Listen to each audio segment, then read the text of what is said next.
Je voudrais donner 3 dates. 2003, janvier 2003, George W. Bush décide de remodeler le Grand Moyen-Orient. Le Grand Moyen-Orient, ça va du Maroc jusqu'au Pakistan.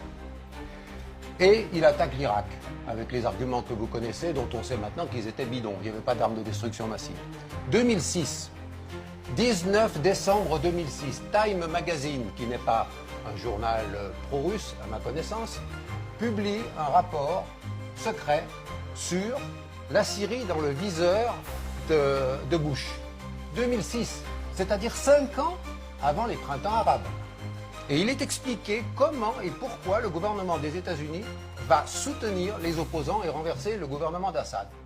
Bon, prenons acte d'une ingérence caractérisée avec des moyens, 1 milliard par an de moyens affectés à ça.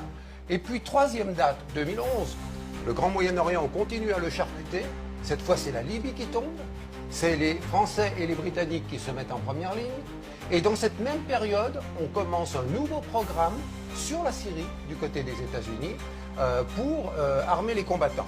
Voilà quand même des choses qui doivent être rappelées, parce que c'est pas seulement Poutine qui est dans cette affaire. Poutine, il est arrivé après, bien après, sauf qu'il avait une balle à Tartous depuis les années 70. Voilà, je crois vous nous dites les grands méchants, dans le fond, ce sont les États-Unis. Je dis que les Américains ont un plan qui a été de remodeler le Grand Moyen-Orient. Je n'ai pas entendu une seule fois ce mot dans les commentateurs depuis des mois sur cette question-là.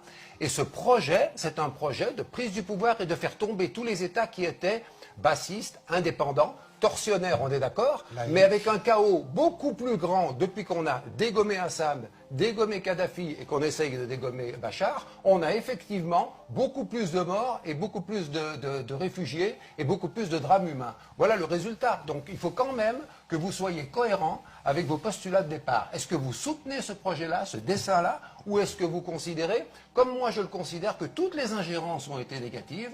Et quand j'ai entendu le président Hollande se vanter dans un livre qui a été écrit par un journaliste français d'avoir contourné l'embargo de l'Union européenne qui interdisait de livrer des armes, je ne sais pas si c'est vraiment les meilleures choses qu'on ait trouvé à faire pour calmer le conflit. Voilà quelques éléments qu'il faut livrer. Ce n'est pas que les Américains, c'est les Français, c'est les Britanniques.